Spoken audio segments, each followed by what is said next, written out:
সুভাষচন্দ্র বোস ছিলেন সাভারকারের সবচেয়ে বড় বিরোধী, হিন্দু মহাসভার সবচেয়ে বড় বিরোধী।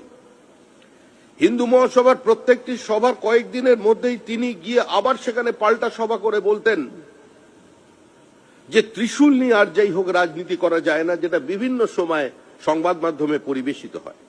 কলকাতা কর্পোরেশনের ভেতরে শ্যামাপ্রসাদ মুখার্জিকে নিগৃহীত কে করেছিলেন তার নাম বললে নতুন রাজনৈতিক বিতর্ক তৈরি হবে।